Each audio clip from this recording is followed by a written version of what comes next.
तो इस एपिसोड की शुरुआत में हमें जियांगचू विलेज का सीन दिखाया जाता है, जहाँ पर जिंगटियान और शिवजियान पहुंच चुके थे।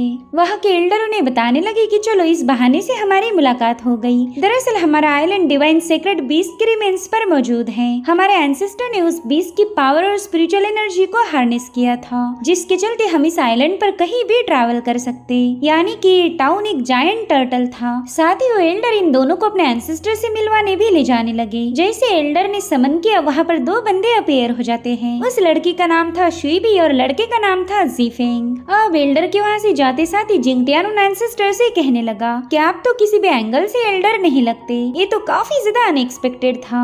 और उतने में शुइबी को जिंगटियान में फेई पेंग नजर आता है, तो उसने तुरंत ही जिंगटियान पर हमले करना शुरू कर दिए, मगर जिंगटियान उसके हर एक मूव को काउंटर कर रहा था। इनफैक्ट जीफेंग की भी मून ब्लेड जिंगटियान के सामने कमजोर पड़ गई और फाइनली उन लोगों ने अपने हमलों को रोक दिया। वो कह रहे थे कि तुम फेई पेंग हो या नहीं ये तो हम नहीं जानते, मगर तुम्हारी तलवारबाजी गजब की थी। जिसके बाद शुइबी बताने लगी कि मैं फेई पेंग के साथ आर्मी का हिस्सा थी और मेरे हस्बैंड जीफेंग डीमन लॉर्ड चोंगलियो के अंडर डीमन जनरल थे। अब इस कहानी को सुनते साथ ही ये दोनों काफी ज्यादा शॉक हो गए। सो यहाँ पर हमें पास की कहानी दिखाई जाती है, जहाँ पर चोंगलियो ने फेई पेंग को बैटल के लिए चैलेंज किया था, मगर फेई पेंग अपनी पोस्ट छोड़कर जाना नहीं चाहता था और उतने में जनरल शुइबी वहाँ पर पहुँच गई। इधर जीफेंग तो उसे देखते साथ ही उसे पसंद करने लगा था। सो अब एक दिन चोंगलियो की जिद पूरी करने के लिए फेई पेंग और चोंगलियो 1-on-1 बैटल करने रवाना हो गए। भले इनके दरमियान का आखिरी मुकाबला था, लेकिन हेवन ने फेई पेंग को पनिश किया।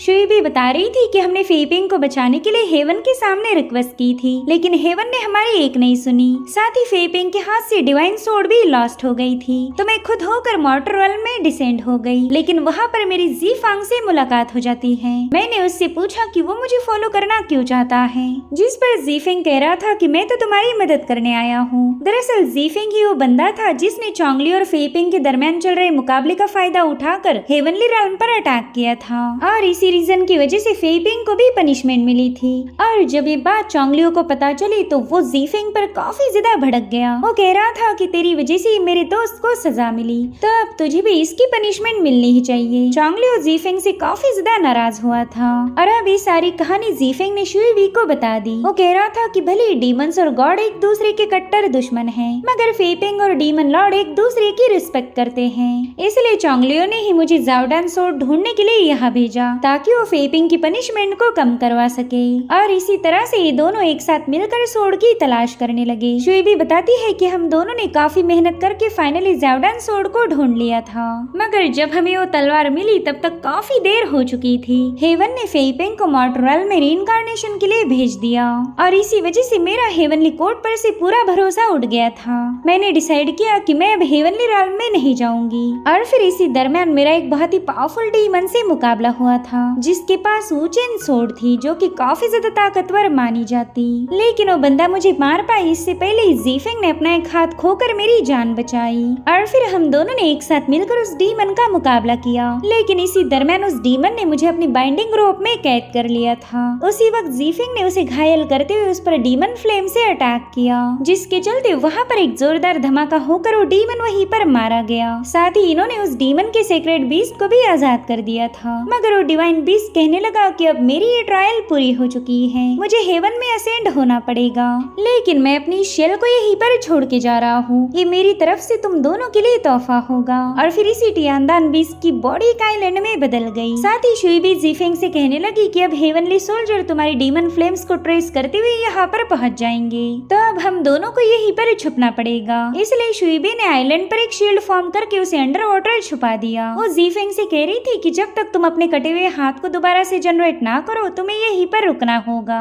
और उसी पर जीफेंग ने उसका हाथ थाम कर अपने प्यार का इजहार कर दिया। उसके कुछ टाइम बाद ही इन दोनों ने शादी कर ली थी और ये लोग इस मूविंग आइलैंड पर बार बार अपनी लोकेशन बदलते रहते हैं, जिसके चलते हेवनली कोर्ट अभी तक इन्हें ढूंढ नहीं पाया और ना ही हजारों सालों से इन दोनों को कोई अलग कर पाया है। जो भी लोग समंदर में डूबकर मरने वाले थे ऐसे लोगों को ये दोनों बचाते गए और फिर देखते देखते यहाँ पर एक विलेज बन गया। इन दोनों की लव स्टोरी देखकर ही शुजियान काफी ज्यादा इम्प्रेस हो गई, मगर उतने में ही वो टॉर्टोइस की शेल शेक होने लगती है, तो जिंगटियान तुरंत ही बताने लगा कि सी के बॉटम में हमने एक फॉर्मेशन देखा था और फिर उसी में से एक वर्लपुल क्रिएट होकर हमें इस आइलैंड के किनारे पहुंचा गई। हो सकता है कि यहाँ पर वही फॉर्मेशन रिएक्ट कर रहा हो। अभी सुनते साथ ही जीफिंग थोड़ा सा पैनिक हो गया। वो कह रहा था कि वो फॉर्मेशन तो एक सील है जिसमें पहले 5 एम्परर ने अपनी सोड को बाइंड करके रखा था, और अब हमें उस फॉर्मेशन का सीन दिखाया जाता है जिसे कोल्ड्रन ने डिस्टर्ब करके वहाँ की एनर्जी को कलेक्ट किया। दरअसल ये हरकत थी उसी कमीने लियो की। उसने यहाँ मौजूद एम्परर की हेवनली फायर को कलेक्ट कर लिया था,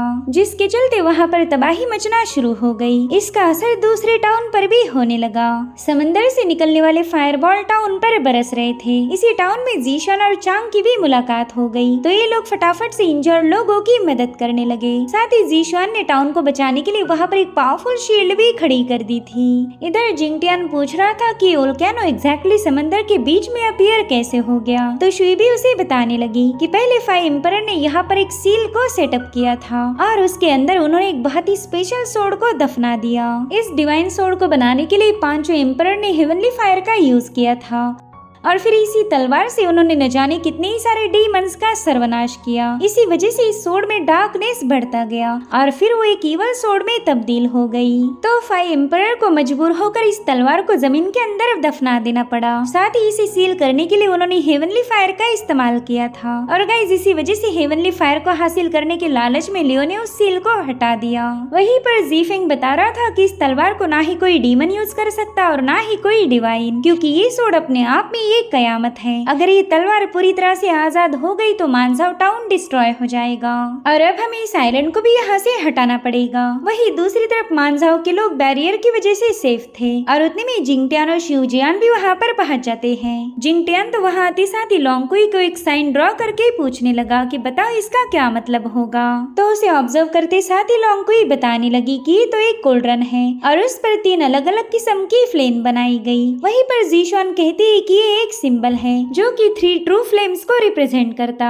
इनमें से एक है फायर ऑफ हेवन, दूसरी है फायर ऑफ अंडरवर्ल्ड और तीसरी होगी fire of mortal world. Ancient gods इन्हीं तीनों फायर्स का यूज करके डिवाइन वेपन्स को फोर्ज किया करते थे। और उतने में जिंगटियान को याद आया कि ईवल सोड इमॉर्टल अब डिवाइन सोड का इस्तेमाल नहीं कर सकता। साथ ही उसे शुइबी की बताई बातें याद आने लगी। उसने कहा था कि ये सोड हेवनली फायर का यूज करके बनाई गई है। तो जिंगटियान को सारा खेल समझ आ गया। वो कह रहा था कि लियो ने डेड रेल्म में जाकर हेल फायर को कलेक्ट कर लिया और फिर उसी की मदद से उसने 5 एम्परर के सेटअप किए हुए फॉर्मेशन को हटाकर हेवनली फायर को भी अचीव किया। ईवल सोड इमॉर्टल के पास डिवाइन सोड तो है लेकिन वो उसका इस्तेमाल नहीं कर पा रहा, तो इसी वजह से उसने तीनों फ्लेम्स को कलेक्ट कर लिया ताकि वो डिवाइन सोड को दोबारा से फोर्ज कर सके।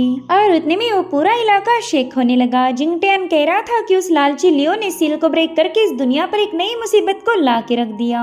इधर वो डार्क सोड वोल्केनो से बाहर आने की कोशिश कर रही थी लेकिन उतने में ही टेंदन आइलैंड वहाँ पर पहुँच गया। दरअसल जीफिंग और शुइबी मिलकर उस डार्क सोड को सप्रेस कर रहे थे ताकि यहाँ के मॉर्टल्स को बचाया जाए। साथ ही उन्होंने अपना आइलैंड भी खाली करवा दिया था। एल्डर कह रहे थे कि अब हमारा घर नहीं बचेगा लेकिन हमारे एंसेस्टर मानजाओ को जरूर से सेव कर लेंगे। लेकिन उतने में ही हेवनली रेल्म का स्पिरिचुअल बीस्ट डी जियांग वहाँ पर अपीयर हो जाता है क्योंकि उसने जीफिंग और शुइबी की पावर्स को सेंस कर लिया था और अब उस बीस्ट ने आते साथ ही इन पर हमले करना शुरू कर दिए। तो जिंगटियान भी इनकी मदद करने के लिए वहाँ पर पहुँच जाता है। वो इन दोनों को बताने लगा कि मैं इस बीस्ट को संभाल लूंगा, तब तक तुम लोग बस वोल्केनो को सप्रेस रखो।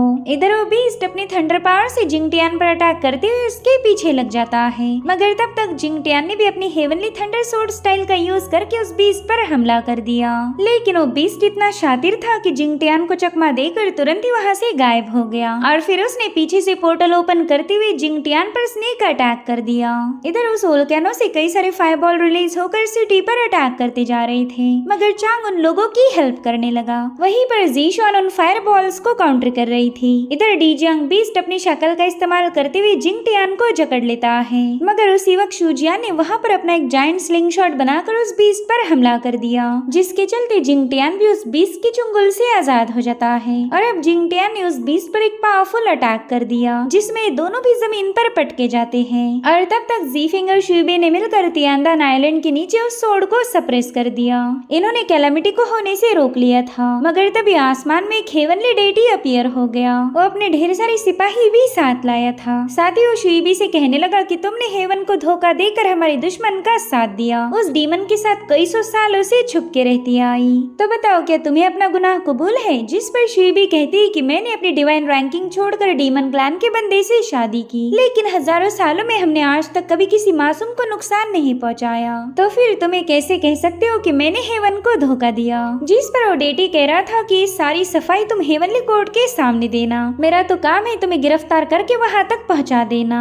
और तभी जिंगटियान उस डेटी से कहने लगा कि उस दिन तुम्हारे साथ जो मुकाबला हुआ था उसमें काफी ज्यादा मजा आया। वैसे गॉडेस शियाओ ठीक तो है ना, उन्हें मेरा हाय बोल देना। जिस पर ओडेटी बताने लगा कि शियाओ ने डिवाइन फ्रूट छुपाकर बहुत ग्रेव क्राइम किया था और इसी वजह से हेवन ने उसकी डिवाइन बॉडी को डिस्ट्रॉय कर दिया। फिलहाल उसकी सोल डिवाइन ट्री को नरिश कर रही है। अब ये सुनते साथ ही जिंगटियान उस पर काफी ज्यादा भड़क गया, लेकिन शुइबी उसे बता रही थी कि तुम एक मॉर्टल हो, तुम्हारा हेवन के खिलाफ जाना बिल्कुल भी सही नहीं होगा। तो जिंगटियान उससे कहता है कि तुमने साइलेंट का यूज करके तलवार को सप्रेस कर इस कैलामिटी को रोक दिया। तुम्हें पता था कि साइलेंट के बिना तुम हेवनली realm से छुप नहीं सकती, मगर फिर भी तुमने अपनी परवाह की बिना मॉर्टल्स की जान बचाई। जिस पर शुइबी बताने लगी कि हम हजारों सालों से मॉर्टल realm में रहते आ रहे, हमारा आइलैंड न जाने कितने ही मासूमों का घर बन चुका और हमारी विलेज के डिसेंडेंट कई सारे शहरों में फैलते गए। ये लोग हमारे लिए हमारे बच्चों जैसे हैं। भला माँ बाप अपने बच्चों को मरने के लिए कैसे छोड़ सकते? उतने में चांग भी उस डेटी से कहने लगा कि इन दोनों ने कोई क्राइम नहीं किया, मगर अब हेवन करप्ट हो चुका, वो सही और गलत में फैसला नहीं कर सकता। वो तो बस उन्हें पनिश करेगा जो उसके खिलाफ आवाज उठाए। हेवन ने खुद ही राइचियसनेस की बात को छोड़ दिया, वो बस अब एक तानाशाह बन चुका है। उतने में जिंगटियान उस डेटी से कहने लगा कि जनरल फेपिंग और गॉडेस शियाओ ने हेवन को सर्व किया था, मगर फिर भी एक छोटी सी गलती के लिए हेवन ने उन्हें खत्म कर दिया। शुइबी और उसके हस्बैंड भी लॉयल है, उन्होंने न जाने कितने ही मासूमों की जान बचाई, मगर फिर भी तुम उन्हें पनिश करना चाहते हो, ये कहाँ का कानून है? भले ही जिंगटियान सच बोल रहा था, मगर एक तानाशाह तो हमेशा सच्चाई का गला घोट कर हुकूमत करना चाहता। यहाँ पर भी यही सब हो रहा था। उस डेटी ने डीजियांग बीस्ट को हुक्म दिया कि जल्दी से शुइबी को कैप्चर करो, इसे हमारी कोर्ट में पेश करना पड़ेगा। इधर शुइबी जिंगटियान को वहाँ से भागने के लिए बता रही थी, वो नहीं चाहती कि जिंगटियान एक बार फिर से हेवन का शिकार बने। तब तक डीजियांग ने अपनी जंजीरें रिलीज कर दी, लेकिन जिंगटियान अपनी तलवार की मदद से उसे काउंटर करने लगा। वो कह रहा था कि मैं इस हेवनली कोर्ट के खिलाफ हूँ, ये बस अपने नियमों के नीचे मासूमों को दबाना चाहता है। वहीं पर शुजियान ने भी अपनी स्पिरिचुअल वेन का इस्तेमाल करते हुए एक हैमर को फॉर्म कर लिया था और फिर वो अपने हैमर के एक ही फटके में डीजियांग का मुंह तोड़ देती है। साथ ही चांग ने भी उस बीस्ट पर न जाने कितने ही सारे स्लैशेस रिलीज कर दिए। इधर जीशुआन ने भी अपने ड्रीमिंग सरपेंट मूव का यूज करते हुए उसे जकड़ लिया, जिसके चलते डीजियांग सीधा बेहोश हो जाता है। लेकिन तभी डेटी ने अपनी मेस की एनर्जी का यूज करके डीजियांग को अवेकन किया। वो कह रहा था कि मैं यहाँ पर टाइम पास करने नहीं आया, जल्दी से उस लड़की को कैप्चर करो। अब ये सुनते साथ ही डीजियांग ने वहाँ पर कई सारे पोर्टल्स ओपन करते हुए अपने हजारों फॉर्म्स बना लिए। इतने सारे बीस्ट का मुकाबला करना थोड़ा सा मुश्किल था। तभी चांग कहने लगा कि मेरे पास एक ऐसी टेक्निक है जिसका यूज करके हम सबकी पावर्स को कंबाइन किया जा सकता।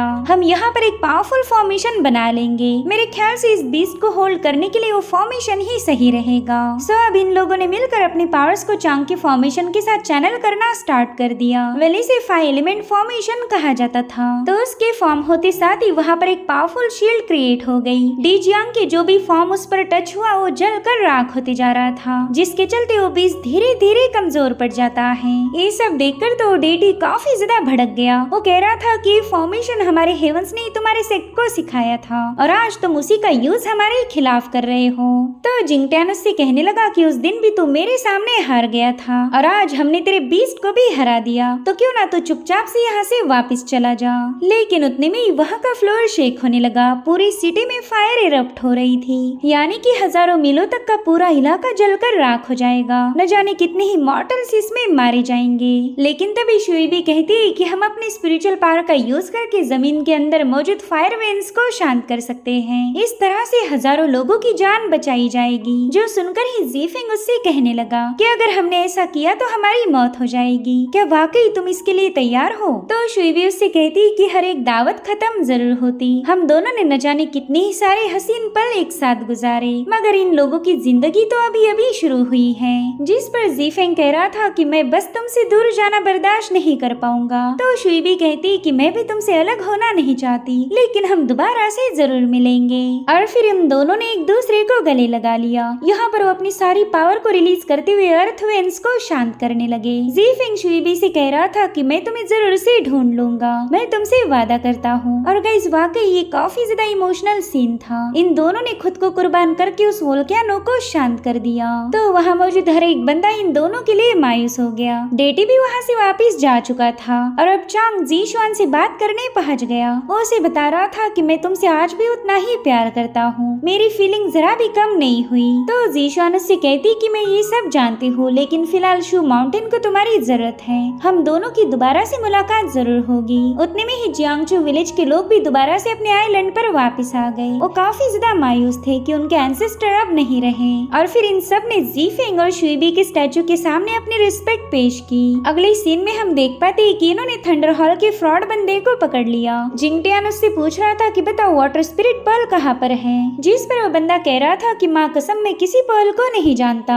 तो शुजियान कहने लगी कि अगर ये फ्रॉड कुछ भी नहीं जानता तो इसे खत्म कर दो, वैसे भी ये हमारे किसी काम नहीं आने वाला। जो सुनते साथ ही वो बंदा कह रहा था कि अरे नहीं ऐसा मत करो, मुझे तो कुछ याद आ गया। थंडर हॉल के मास्टर लियो ने वाटर स्पिरिट पर्ल की तलाश छोड़ दी है, वो तो बस तुम्हें गुमराह करना चाहता था। फिलहाल तो वो किसी सोर्ड टूम की तलाश में है। तो ये लोग भी सोर्ड टूम को ढूंढते हुए एक बंजर इलाके में पहुंच गए। वहाँ जाते साथ ही लॉन्ग को काफी ज्यादा इमोशनल हो जाती है, क्योंकि ये सोर्ड टूम दरअसल उसका घर यानी कि एंशिएंट जियांग किंगडम था। जब डीमन सोर्ड पैदा हुई थी उसी वक्त उसने पूरे किंगडम को ही साफ कर दिया। वहीं पर जीशान बताने लगी कि इस पूरी जगह पर एक बैरियर सेटअप किया गया है, यानी कि इस इलाके में हम अपनी मैजिकल पावर का यूज नहीं कर पाएंगे। और उतने में उन्हें डीमंस की आवाजें आने लगी। उन्होंने चुपके से देखा कि थंडर हॉल के डीमंस तो यहाँ पर भी मौजूद हैं। तो जीशान कहती कि मैं और शुजियान इन डीमंस को होल्ड करेंगे, तब तक तुम दोनों सोर्ड टूम के पास पहुँच जाना। और अब ये सीन यहीं पर कट होकर हम लियो के डिमोनिक फॉर्म को देख पाते हैं, जो कि तीनों फ्लेम का यूज करते हुए डिवाइन सोर्ड को रिफाइन कर रहा था। साथ ही वहाँ पर इवल सोर्ड इमॉर्टल भी पहुँच जाता है। वो कहने लगा कि फाइनली मेरे पास अपनी खुद की एक सोर्ड होगी, जिसे कोई भी मुझसे छीन नहीं पाएगा। इधर शुजियान और जीशुआन ने तुरंत ही थंडर हॉल के चमचों पर हमले करना शुरू कर दिए। वेल यहाँ पर मैजिक काम नहीं कर रहा था, तो इन्हें अपनी तलवारबाजी के दम पर ही इन सभी बंदों को मारना पड़ेगा। वहीं दूसरी तरफ जिंगटियान और लॉन्ग को सोर्ड हॉल की तरफ निकल पड़े, ताकि वो इवल सोर्ड इमॉर्टल को खत्म कर सके। लेकिन वहाँ जाते साथ ही लॉन्गकुई को उसके पास की मेमोरीज हॉन्ट करने लगती हैं, जिस वजह से वो जिंगटियान को आगे का रास्ता लीड नहीं कर पा रही थी। तो रेड लॉन्गकुई तुरंत ही बाहर आ गई। वो जिंगटियान को बताती है कि ये जगह लॉन्गकुई को अफेक्ट कर रही, इसलिए आगे का रास्ता मैं लीड करूंगी। और अभी दोनों आगे बढ़ते हुए एक हॉल में पहुंच जाते हैं। यहाँ पर जिंगटियान का ध्यान पड़ा एक बड़ी सी चट्टान पर, जिस पर कुछ लिखा हुआ था। जैसे जिंगटियान ने उस दीवार को टच किया वो लेटर्स अपने आप ग्लो होने लगे। लॉन्गकुई बताती है कि ये तो 9 प्रोविंसेस के वैंडरिंग सेज का लिखा गया मॉन्यूमेंट है। वेल उस सेज ने लिखा था कि जिंदगी भर में सोर्ड को कलेक्ट करता गया, मैंने जिंदगी भर उन्हें फोर्ज किया, हासिल किया और स्टोर किया। ये सब 50 सालों तक चलता रहा, मगर आज मेरी एक डिवाइन पर्सन से मुलाकात हुई और उसी से मुझे ट्रू इमॉर्टल सोर्ड क्या होती है ये समझ आ गया। ट्रू सोर्ड स्टील या आयरन से नहीं बनती, बल्कि ये तो एक इनविजिबल सोर्ड स्पिरिट है। लोहे की तलवारें ब्रेक हो सकती, मगर invisible sword earth and heaven की सेंस से बनी है, उसे कभी भी कोई ब्रेक नहीं कर सकता। जैसे एक मॉर्टल जिंदगी भर मेहनत करके ढेर सारा खजाना जमा करता, वैसे ही मैंने भी तलवारों को जमा किया था, मगर ये तलवारें बस धूल खाती गई। सो इसी वजह से मैं अपनी सोर्ड्स को इस दुनिया में वापस लौटाना चाहता हूँ। आज मैं रिटायर होकर इमॉर्टल माउंटेन्स पर चला जाऊंगा, ताकि एक ट्रू सोर्ड को हासिल करके ट्रू पाथ पर चल सकूं। ये है 9 प्रोविंसेस के सेज की कहानी। जिंगटियान कह रहा था कि ये सेज तो इनविजिबल सोर्ड स्पिरिट की बात कर रहे हैं, पता नहीं इनकी मुलाकात कौन से डिवाइन बंदे से हुई थी। जिस पर लॉन्गकुई कहने लगी कि वो जरूर से मुरांग जियांग होंगे। जब से डीमन सोर्ड इस दुनिया में आई तभी से उसकी इवल एनर्जी काफी ज्यादा पावरफुल बनती जा रही थी। उस वक्त इन दोनों ने ही उस एनर्जी को सप्रेस करने में मेरी मदद की थी। वैंडरिंग सेज तो अपनी पूरी जिंदगी तलवारों से ऑब्सेस्ड रहे, मगर फिर एक दिन उनकी मुलाकात कियांगहुआ फैक्शन के डिसाइपल मुरोंग से हुई। उनके ही जरिए वैंडरिंग सेज को इमॉर्टल की पाथ का एहसास हुआ और फिर उन्होंने भी शू माउंटेन फैक्शन को ज्वाइन किया। और अब हम दूसरी लोंगकुई को देख पाते जो कि अपने भाई के सोड हॉल में पहुंच गई थी। उसे यहाँ आते साथ ही पुरानी सारी बातें याद आने लगती है। यहाँ पर लोंगकुई अपने भाई से पूछ रही थी कि आप हमेशा मार्शल आर्ट की स्टडी करते रहते हो, क्या आपको इससे बोर नहीं होता? जिस पर उसका भाई जवाब देते हुए बताने लगा कि हमारा जियांग किंगडम काफी छोटा नेशन है और फिलहाल हमारे पड़ोसी किंगडम हम पर कब्जा करना चाहते, तो मार्शल आर्ट और मिलिट्री स्ट्रेटेजीज का यूज करके ही मैं हमारे घर को डिफेंड कर सकता हूँ। हमारा जन्म रॉयल फैमिली में हुआ है, तो हमारी प्रजा को महफूज रखना ही हमारा फर्ज होगा। वेल यहाँ पर लोंग जियांग ने प्रैक्टिस करना शुरू कर दी थी और यही सारी बातें याद करके लोंगकुई को तकलीफ होने लगी। उतने में उन्हें किसी की आवाज सुनाई देती है। दरअसल यहाँ पर लोंग जियांग की सोल रिमेन पहुंच चुकी थी। उसने तो आते साथ ही जिंगटियान पर अटैक करना शुरू कर दिए और जिंगटियान चाहकर भी उसे घायल नहीं कर पाता। वो तुरंत ही समझ गया था कि ये तो प्रिंस लोंग जियांग की ऑब्सेशन है, जिसे उस ईवल सोड इमॉर्टल ने एक ईवल स्पिरिट में बदल दिया। वहीं पर लोंग जियांग कह रहा था कि यांग किंगडम के कुत्ते, तूने मेरी जियांग किंगडम को डिस्ट्रॉय कर दिया, मेरे अपनों को स्लॉटर किया और इसी वजह से मैं तुझे जिंदा नहीं छोड़ूंगा। वेल यहाँ पर जिंगटियान उसके मल्टीपल अटैक को डॉज करते हुए उसे समझा रहा था कि तुम्हारे जितने भी दुश्मन थे वो ऑलरेडी तबाह हो चुके, प्लीज तुम होश में आ जाओ। मगर प्रिंस तो उसकी एक नहीं सुनता और जिंगटियान भी परेशान था क्योंकि यहाँ पर वो अपनी मैजिकल पावर का यूज नहीं कर पाएगा।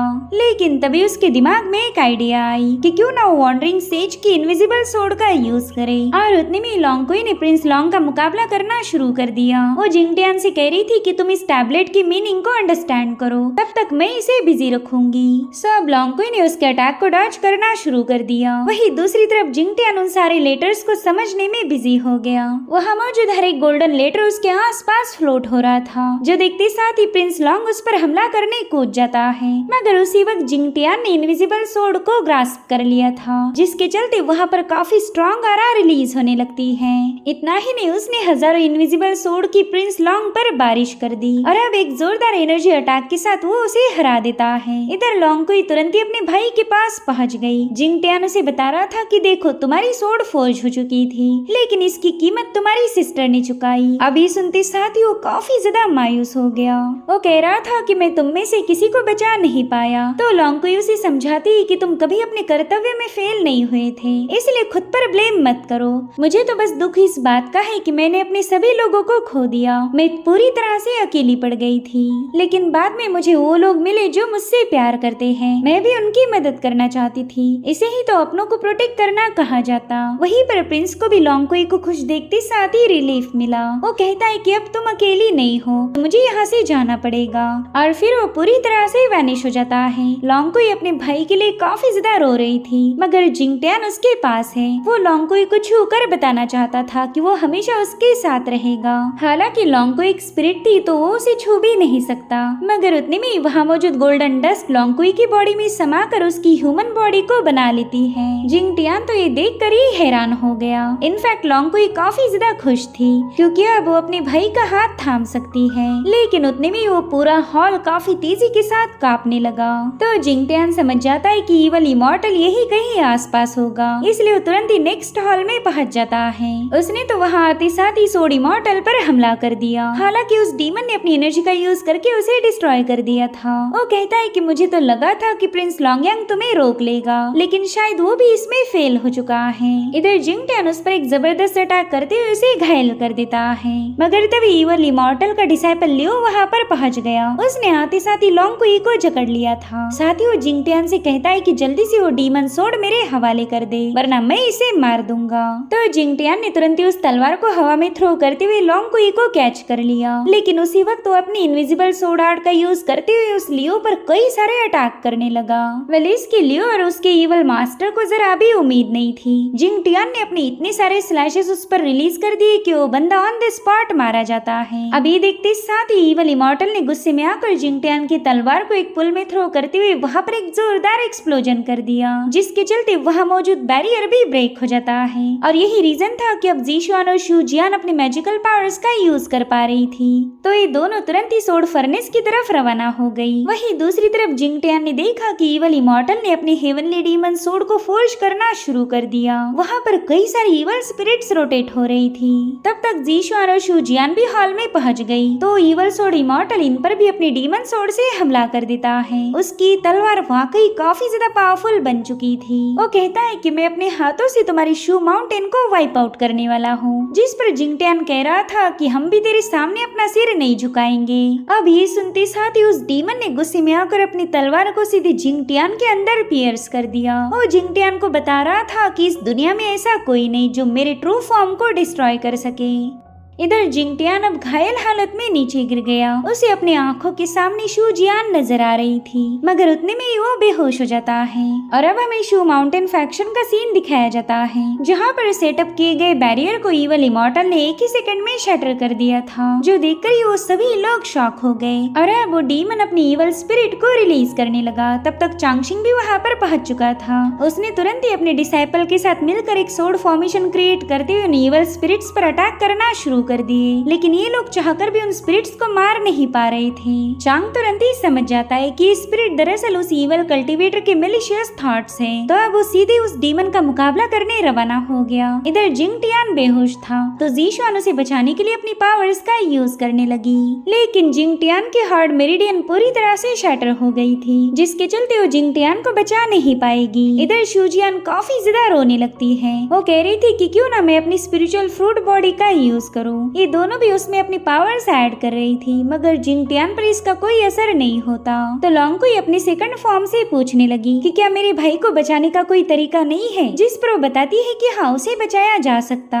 शुजियान सीक्रेट फ्रूट से बनी है, अगर वो खुद को सैक्रिफाइस कर दे तो मैं जिंगटियान को बचा लूंगी। वैसे भी अब तुम एक ह्यूमन बन चुकी हो, तो तुम्हारे भाई को बिल्कुल भी अकेलापन महसूस नहीं होगा। हालांकि लॉन्गकुई ने इसके लिए मना कर दिया। वो कह रही थी कि मैं खुद तो मर जाऊंगी, लेकिन शुजियान को कभी भी मेरे भाई से दूर नहीं करने वाली। अब ये सुनकर सेकंड लॉन्गकुई उस पर गुस्सा हो जाती है। वो कहने लगी कि तुम्हारी वजह से मैं एग्जिस्ट करती हूँ, मैंने हमेशा तुम्हें प्रोटेक्ट किया, और वो मैंने इसलिए नहीं किया ताकि तुम दोबारा से अपनी जान दे दो। मैं ऐसा बिल्कुल अलाउड नहीं करूंगी। तो लॉन्गकुई उसे समझाने लगी कि इवल इमॉर्टल को मारना काफी ज्यादा इम्पोर्टेंट है, और ये काम सिर्फ मेरा भाई ही कर पाएगा। वो हजारों लाखों लोगों की जान बचा सकता है, तो क्या मैं उसके लिए खुद को सैक्रिफाइस नहीं कर सकती? अब ये सुनते साथ ही रेड लॉन्गकुई भी उसकी बात से राजी हो गई। वो कहने लगी कि मेरे पास एक रिजरेक्शन टेक्निक है, तुम्हें मारकर मैं तुम्हारे भाई को जिंदा कर सकती हूँ। तो लॉन्गकुई भी इसके लिए राजी हो गई। रेड लॉन्गकुई उसे बताती है कि तुम्हें एक ऐसा ऑब्जेक्ट बनना पड़ेगा जो कि तुम दोनों की तकदीर को कनेक्ट करे,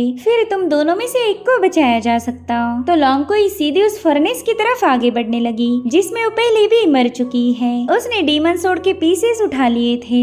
रेड लॉन्गकुई उससे कहती है कि जब तुम कमजोर थी तब तुम्हें प्रोटेक्ट करने के लिए मेरा जन्म हुआ था, लेकिन अब तुम काफी ज्यादा समझदार हो, तो अपनी स्पिरिट को सेव कर लेना। और फिर रेड लॉन्गकुई वहाँ से गायब हो गई। इधर शुजियान और जीशुआन ने लॉन्गकुई को देखते साथ ही वो लोग उसे बचाने निकल पड़ी, मगर उसी वक्त लॉन्गकुई उस फर्नेस में छलांग लगा देती है, जिसके चलते वहाँ पर स्पिरिचुअल एनर्जी का एक बहुत बड़ा ट्रिब्यूलेशन होकर लॉन्गकुई एक तलवार में बदल गई। जीशुआन और शुजियान उसके लिए काफी ज्यादा रो रहे थे, क्योंकि उसने अपने भाई को बचाने के लिए एक बार फिर से खुद को सैक्रिफाइस किया, और ये वाकई काफी ज्यादा इमोशनल मोमेंट था। इधर चांग अपने टैलिस्मान से उस ईवल पर अटैक कर देता है, मगर उसका हर एक हमला फेल होने लगा। वो ईवल उससे कहता है कि जरा इस सोड को ऑब्जर्व करो, ये वही तलवार है जिसे डिवाइन सोड कहा जाता था, लेकिन मैंने इसे रिफोर्ज करके इसे अपनी गुलाम बना दिया, और इसका पहला शिकार बना जिंगटियान। अब ये सुनते साथ ही चांग काफी ज्यादा पैनिक हो जाता है। उसे तो यकीन ही नहीं हो रहा था कि जिंगटियान इस ईवल के हाथों मारा गया, और अब उस डीमन ने चांग को मारने के लिए अपनी तलवार रिलीज कर दी, जो देखते साथ ही शू माउंटेन के सभी डिसाइपल्स ने अपने पावर्स को कंबाइन करते हुए डीमन सप्रेशन स्क्रोल को फॉर्म कर लिया। हालांकि उस ईवल का एक ही स्लैश उसे डिस्ट्रॉय कर देता है। वहीं पर चांग ने भी उस पर अपने कई सारे टैलिस्मान रिलीज करते हुए ट्रैप करने की कोशिश की, लेकिन उस ईवल ने तो एक ही पल में उन्हें भी डिस्ट्रॉय किया। वो कह रहा था कि बस एक बार यहाँ का पगोड़ा ब्रेक हो जाए, फिर सारे डीमन आजाद हो जाएंगे। वो मॉर्टल्स को मारेंगे और फिर मैं उनकी रिजेंटमेंट की ऑरा को एब्सॉर्ब करके और भी ज्यादा ताकतवर बन जाऊंगा। फिर तो हेवन एम्परर हो या डीमन लॉर्ड हो, दोनों मेरे सामने घुटने टेक देंगे और उसी दिन मैं पूरी 6 realms का रूलर बनूंगा। वेल यहाँ पर उसने अपनी कई सारे ईवल फॉर्म बनाकर टावर की तरफ रुख मोड़ दिया था। वहीं दूसरी तरफ जो एल्डर्स टावर को प्रोटेक्ट कर रहे थे, उन्होंने भी ठान लिया कि आज वो खुद मारे जाएंगे या फिर इस ईवल का सर्वनाश करेंगे। तभी वो ईवल उनसे कहने लगा कि क्यों ना तुम लोग मेरे सामने सरेंडर कर दो, आफ्टर ऑल हमारा काफी पुराना रिश्ता है और उसी के खातिर मैं तुम्हें जिंदा छोड़ दूंगा। तुम्हें तो मेरे सर्वेंट बनाकर मजा आने वाला है। तब तक चांगशिंग अपनी जूनियर शावी के साथ वहाँ पर पहुंच चुका था। डीमन सीलिंग टावर को प्रोटेक्ट करने के लिए उन्होंने वहाँ पर एक फॉर्मेशन क्रिएट किया, जो देखते साथ ही उस ईवल ने भी अपने एक मूव को एक्टिवेट किया। उसे evil spirit fill the sky कहा जाता था, जिसने बड़ी ही तेजी के साथ वहाँ पर एक टोर्नेडो क्रिएट कर लिया और अब उसमें से एक बहुत ही भयानक स्कल बाहर आकर इनके फॉर्मेशन को ब्रेक करने लगा। वहीं दूसरी तरफ जिंगटियान ने आंखें खोल ली थी और इधर ईवल सोर्ड इमॉर्टल के स्कल ने फॉर्मेशन पर अटैक कर दिया। मगर ये फाइव स्पिरिट फॉर्मेशन काफी ज्यादा स्पेशल है, उसने तो बड़ी ही तेजी के साथ उस स्कल को डिस्ट्रॉय कर दिया था। इतना ही नहीं, उन्होंने अब उस ईवल को ट्रैप करने के लिए अपने फैक्शन का सबसे पावरफुल फॉर्मेशन भी यूज किया, जिसे माउंट टाई क्रशिंग पीक कहा जाता था। और उनके ऐसा करते साथ ही वहाँ पर आसमान से एक बड़ा सा माउंटेन उस ईवल को सप्रेस करने पहुंच जाता है। इधर वो डीमन कह रहा था कि तुम कभी मुझे सप्रेस नहीं कर पाओगे, और अब उसने अपनी तलवार की मदद से फाइव स्पिरिट बैरियर को रिवर्स कर दिया, जो देखकर ही ये लोग काफी ज्यादा शॉक हो जाते हैं, जिसके चलते माउंट टाई वैनिश होकर ये सभी एल्डर्स घायल हो गए। दरअसल 5 एल्डर में से 2 बंदे तो ऑलरेडी मर चुके थे और यही रीजन था कि ईवल इन पर भारी पड़ गया। अब उस ईवल ने इन सभी पर अपने स्कल से अटैक करना शुरू कर दिए थे, जिसके बाद वो चांगशिंग को भी खत्म करने रवाना हो जाता है। मगर उसी वक्त वहाँ पर जिंगटियान की एंट्री हो गई। चांग तो जिंगटियान को जिंदा देखकर ही खुश हो जाता है और अब चांग टावर से सीधे नीचे गिरने लगा। अगर जीशुआन उसे होल्ड कर लेती है, साथ ही वो चांग की इंजुरीज को भी हील करने लगी। इधर उस ईवल ने सारे एल्डर की बॉडीज को पजेस कर लिया था और फिर वो अपने ईवल स्पिरिट की मदद से डीमन सीलिंग टावर पर भी अटैक करना शुरू कर देता है। मगर जिंगटियान अपनी 2 तलवारों का यूज करते हुए उन्हें रोकता जा रहा था। वहीं पर शूजियान भी इस बैटल में शामिल हो गई। वो अपनी स्पिरिचुअल वेन्स की मदद से एल्डर को ट्रैप करने की कोशिश करती है। तब तक जिंगटियान ने अपनी move chaotic shadow demon sling sword को एक्टिवेट कर दिया। दरअसल जिंगटियान के हाथ में जो लॉन्गकुई की सोर्ड थी वो पहले से 1000 गुना ज्यादा ताकतवर बन चुकी है, तो उसने बड़ी आसानी के साथ उन ईवल स्पिरिट्स का खात्मा कर दिया। जो देखो ईवल भी समझ गया कि लॉन्गकुई ने खुद को सैक्रिफाइस करके जिंगटियान की मदद की होगी। जिंगटियान उससे कह रहा था कि तेरी वजह से न जाने कितने ही सारे लोग मारे गए, तो तुझे उन सभी की मौत की कीमत चुकानी पड़ेगी। और उतने में वो डीमन टावर में मौजूद ईवल स्पिरिट की ताकत को एब्सॉर्ब करने लगा, जिससे और भी ज्यादा स्ट्रांग बनता जा रहा था। वहीं पर चांग ने भी खुद को हील कर लिया। वो तुरंत ही अपने डिसाइपल को हेवनली सोर्ड फॉर्मेशन बनाने के लिए अपनी पावर्स को कंबाइन करने का हुक्म देता है। इधर जीशुआन और शूजियान भी इसमें शामिल हो गई और अब वहाँ पर हजारों सोर्ड्स रिलीज होकर उन सारे स्पिरिट्स को डिस्ट्रॉय कर देती है। इसी मौके का फायदा उठाते हुए चांग ने अपने टैलिस्मान को रिलीज कर दिया ताकि वो हेवनली स्क्रोल में इस ईवल को ट्रैप कर सके। वहीं पर जिंगटियान ने भी अपनी डिवाइन सोर्ड को एक जायंट सोर्ड में बदलकर सीधे उस ईवल पर हमला कर दिया, जिसके चलते ईवल ने कैद किए हुए मास्टर भी आजाद हो गए और अब वो डीमन भी एक क्लिफ पर जाकर एक्सप्लोड हो जाता है। इधर जिंगटियान भी कमजोर होकर नीचे आ चुका था, क्योंकि डिवाइन सोर्ड ने उसकी ढेर सारी पावर को कंज्यूम कर लिया। और अब हम एल्डर सांग को देख पाते हैं, जो कि बता रहे थे कि हम पांचों की इमॉर्टलिटी की लालच ने ही इस तबाही की शुरुआत की थी। तो चांग उन्हें समझाता है कि आप खुद पर ब्लेम ना करें, इंसानों में ही डिजायर पाई जाती, इसमें आपकी कोई गलती नहीं थी। तो एल्डर सांग उसे बता दे कि टावर को अभी भी सील नहीं किया गया, प्लीज इस दुनिया को बचा लेना। और इतना कहते साथ ही एल्डर सांग की वहीं पर मौत हो गई। सभी लोग उनकी मौत से काफी ज्यादा मायूस हो गए थे और तभी वो डीमन दोबारा से वहाँ पर अपीयर हो जाता है। जीशुआन कहने लगे कि इसे मारना काफी ज्यादा मुश्किल होगा,